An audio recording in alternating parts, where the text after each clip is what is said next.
19. mai kell 12 on see aeg, kui oled oodatud Tartu kesklinna osa võtma ajaloolisest sündmusest. See sündmus on tõesti ajalooline. Üheskoos seisame tselluloositehase vastu. Meie seas on Ivo Linna, Tõnis Mägi, Lenna Kuurma ja paljud teised lauljad, kes annavad sensatsioonilise kontserdi ja seda kõike veel tasuta. Lisaks ühendame käed Eestimaa ja eestlaste nimel, et seda tselluloositehast ei tuleks Eestisse. Me oleme eestlased ja me tahame, et meie loodus säiliks puhtana ja me tahame, et tartlaste rahu säiliks sellisena, nagu ta hetkel on.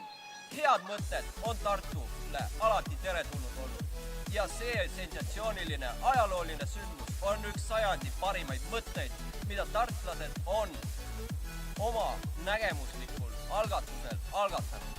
Me lähme ja me toetame, sest me usume, et see üritus saab olema ajalooline. Me oleme eestlased, mitte seetõttu, et me oleme alati vait, vaid seetõttu, et kui vaja, siis me oleme kõik üheskoos, hoiame kätest kinni ja me oleme tugevad.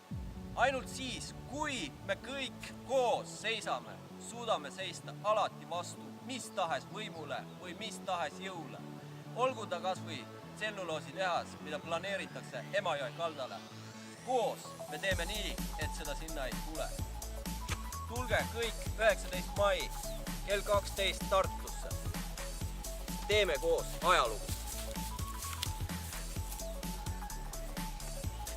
Tulge 19.